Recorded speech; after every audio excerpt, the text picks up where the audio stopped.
What are you playing with over here? Is there something you're not supposed to play with? Give me that.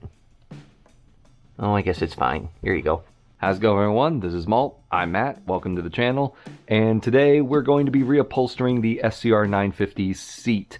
As you can kind of tell already, this is not how the stock seat is going to look. You can also kind of see up here at the top, I've already did a little bit of upholstery work on this seat to add a little bit more cush to it. For those of you who don't know, the SCR950 seat is obnoxiously hard. It's not very comfortable to ride on for more than about an hour at a time, and I wanted to fix that because I do want this to be a bike that I can kind of tour in, that I can adventure in, that I can go just ride around for hours on end. And that wasn't going to be possible with the stock seat, so I added maybe about an inch of cushioning to it, and I'm going to show you how when I also put on some nicer stitched marine vinyl with red thread.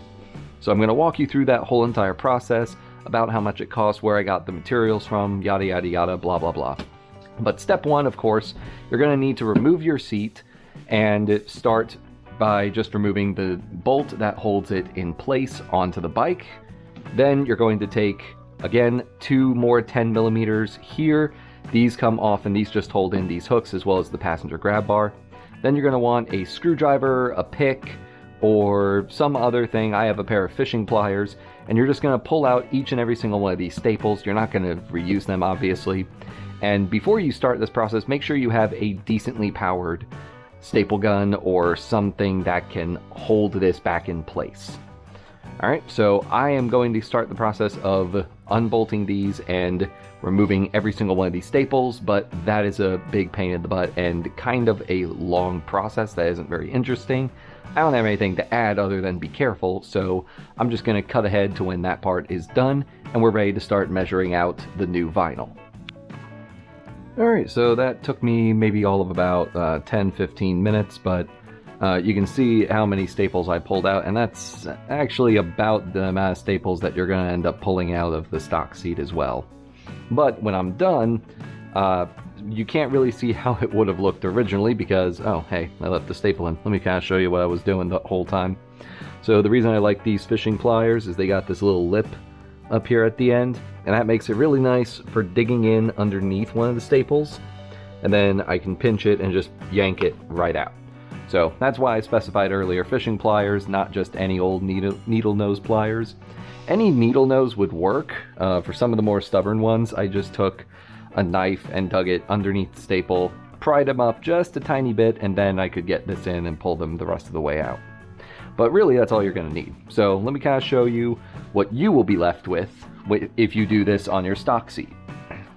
On your stock seat, this is the only piece that will come off. It's just going to be a sheet of plain black leather or marine vinyl, depending on the manufacturer. So for me, this is just marine vinyl I picked up at Joann Fabrics. I bought a yard of it because I didn't know for sure how well I would cut the first couple of times, but you know, there we go. This is what you're left with. And now let me show you how I added some plush to the seat. So what I did was, first I made sure I didn't cut in to any of the base foam. All of the foam is still there. I didn't cut into it. I didn't dig down into it. It's all still there, which is why the seat height increased. Down here, I have a, what is that? It's like a Mad Catz or Coleman Mad Catz ATV off-road kind of padding. So I'll leave a link in the description. I'll superimpose an image as well so you can see what I'm talking about. So I had that, but I knew that that would just lead to a bunch of weird shapes and blocks popping up in the seat whenever I went to reupholster it. So I also, while I was at Joann's, got this 1/2 inch thick high density polyester or outdoor foam that they had. I bought about a yard of that, cut that down, used just some whatever spray adhesive they happened to have in stock that day, and sprayed it all down, let it cure. You can kind of see when I originally did this, I cut it oversized and I stapled it here, here, here, here, and here and here. And I still have it stapled, as a matter of fact, up front. The reason I had them stapled was I wanted all of this held in place on the sides so that way it would form a nice neat little seam going around the edge, and it wouldn't lead to any bulging or any, it would look normal. So that is in general all I did, and I would recommend it. It did come out all right.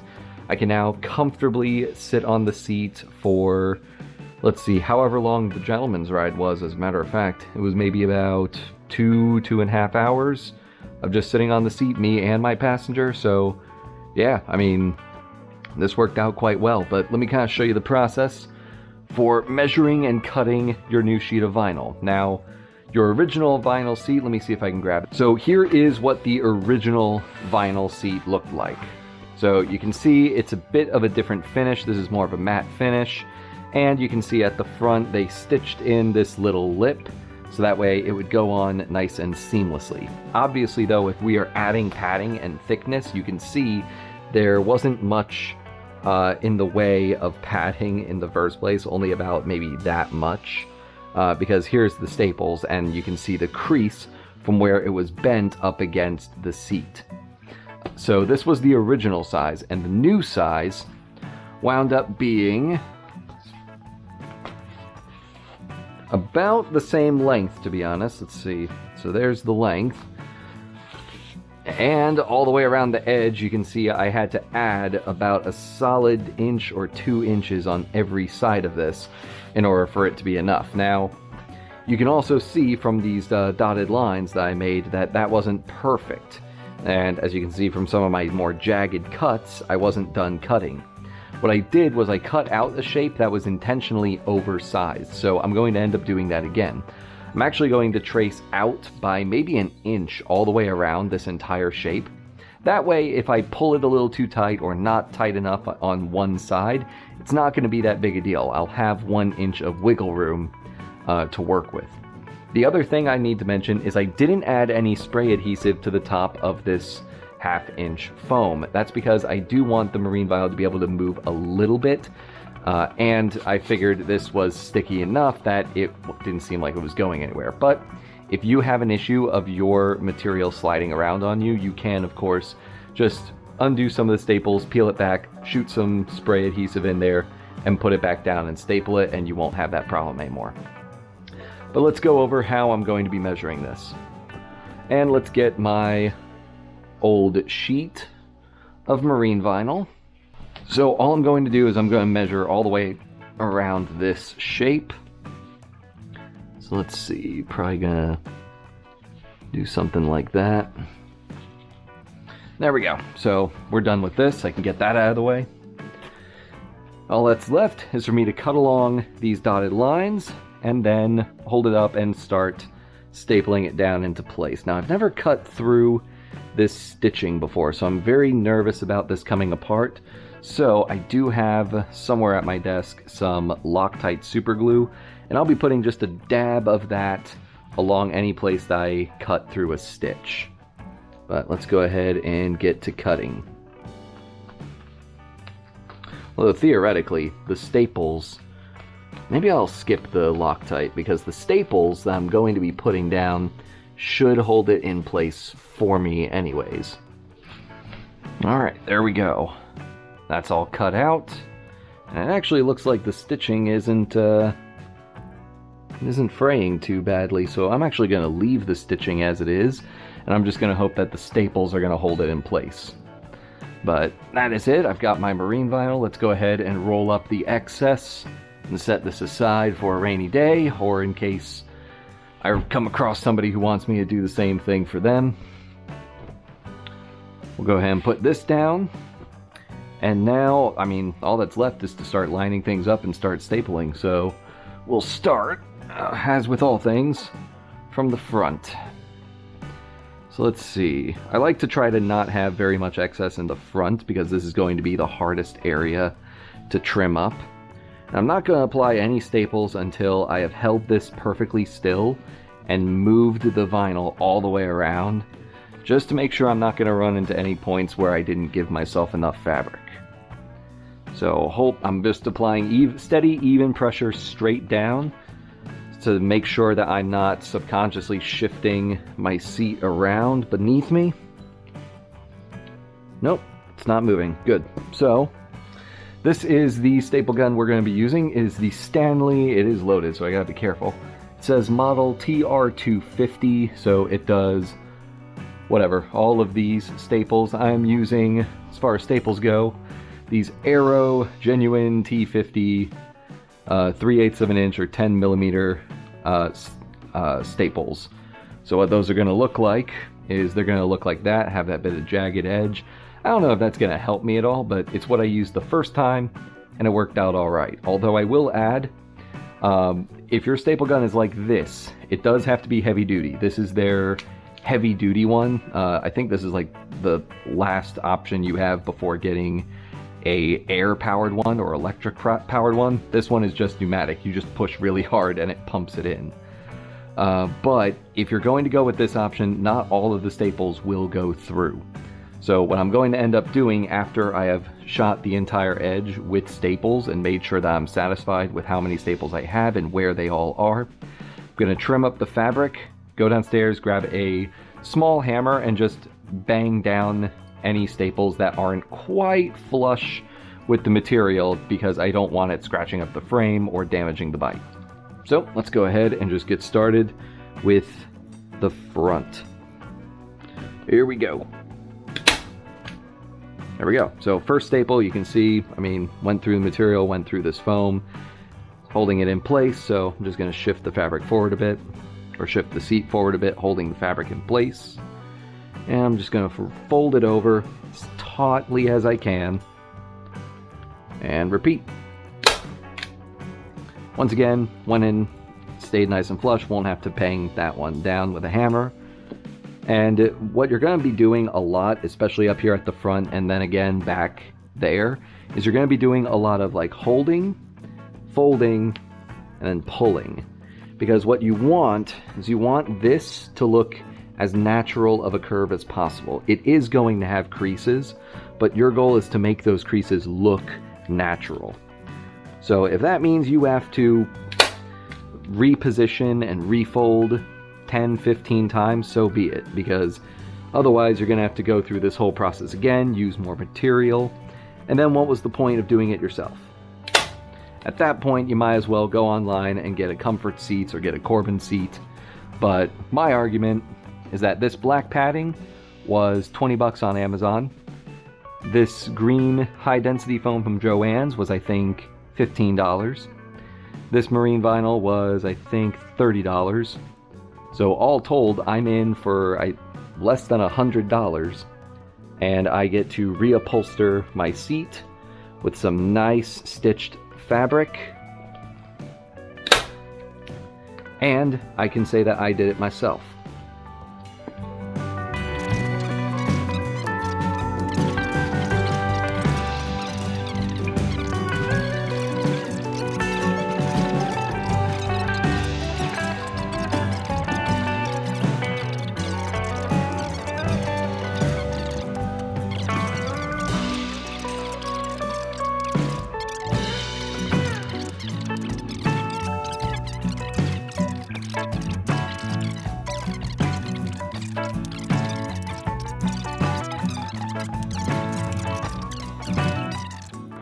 So we're kind of nearing the end, and I've just been doing exactly what I said. Staple a little bit on this side, stretch, staple on this side, staple here, stretch, staple, staple, stretch, staple, and I've just been repeating that all the way to this part. Now, it's the very end that is very, very, very easy to screw up. And you can see it already kind of looks bad. That's because this is where all of that excess material is coming up to bite you in the butt. So this is where you are going to have to start trimming down some of that excess material, because right now there is no way to fold this down because there's too much of it. So at this point, you're going to have to eyeball it. I know that's a little frightening for some of you, including me, but you kind of have to eyeball how much extra material you're really going to need. My rule of thumb is I go maybe about an inch, half an inch past these staples, because I do still want to be able to grab this material and pull it a little bit if I have to. But I don't want it so much that I'm not able to see what is underneath any of these staples anymore. So just slowly and carefully, little bits at a time. There's no reason that you have to rush. There's no reason that you have to try to get everything all at once. All you're trying to do is get it to where you can see everything underneath and can assess where your next and final staples are going to go. So for me, it's looking like I won't need anything past here for sure.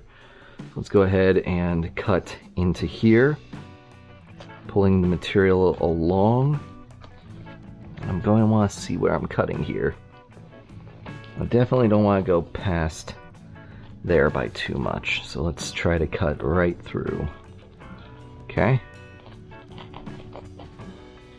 And I'm going to just make a diagonal cut, because that's a lot of excess for me getting in my way of where I can see. So that's a good amount. This is still too much. So let's cut going in this direction. Cut that off just so I can see. Okay, that's better. Still a bit much, but it's better. This is still too much. Let's cut away at this. And now we're back at the part that I'm definitely not going to need any of this. Okay. Well, there's no real way for me to explain this. I am not a upholsterer or a tailor by trade at all. It's just something that over time I would just pick up little random skills and I would practice on them. So this is not my first time doing something like this to a motorcycle seat. This is just the second or third time I've done it successfully where it actually came out looking alright. And this would be, I think, the second or third time that is coming out alright. I mean, look at that. That looks pretty good. So let's go ahead and reassess this top part. The last couple staples you're going to be making, you'll be making all at once, and you're going to be doing a lot of test stretching. And what you're going to want to do is kind of stand it up so that the front end is kind of dug into you or dug into the ground in front of you. And you're just going to be pulling on the material down and away until you get the back of this looking as smooth as you can. Naturally, as you can see from the front, there is going to be some stuff going on here, but you want it to get as smooth as you can. So let's see. I'm pretty satisfied with that. Let's see if I can't rub this a bit at the top. So what I'm doing right now is I'm rolling it back and then kind of rolling my fingers along side to side and front and back a bit, just to kind of smooth out some of these creases. Because some of them, I mean, this is marine vinyl. It is going to crease if it's cold, especially. So doing this when it's insanely humid or hot out right now would help. I'm pretty satisfied with that. No one's really gonna see this because of how high the tail light comes up.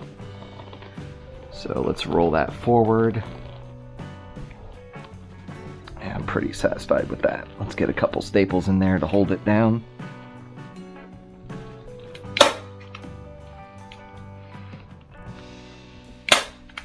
One, two, let's get another. And one more, maybe right around here.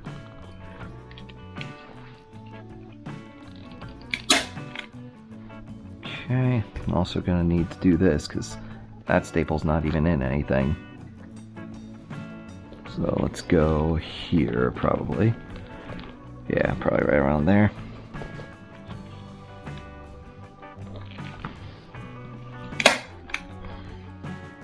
Okay.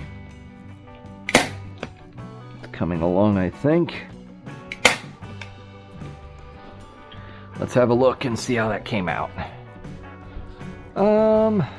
Yeah, I mean, I'm disappointed in this piece, but honestly, Mike could even fix that right now, because this staple doesn't look like it's in all the way anyways. So let's go ahead and pull that out. Careful not to rip the material.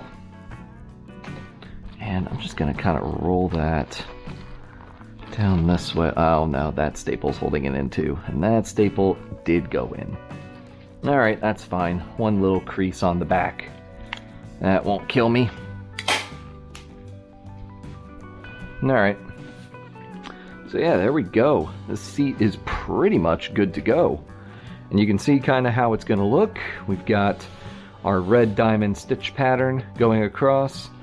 And you can see just by me pushing down with one finger, this has quite a bit more spring than the stock seat would have. I couldn't really demonstrate that for you, but yeah, let's go ahead. I'm just going to go through, trim up the excess. I want it all to have about this much excess. I want it to have about 1 thumb width of excess.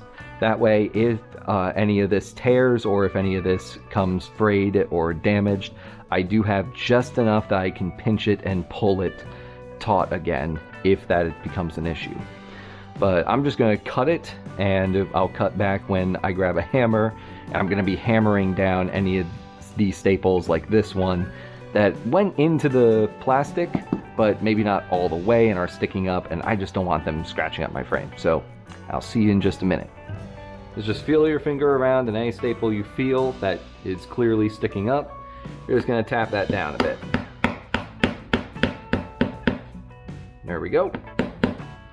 And you won't only really have to do this for any staple that's sticking up, which for me, fortunately, doesn't seem to be too many. On this side, so far that's the 3rd one. It's mostly going to be here in the corners that you're going to have that happen. Just occurred to me, I'm not entirely sure where I put the bolt that was in there. Oh, there it is. So, we're just going to go ahead and do a quick little fit. Gonna slide this back.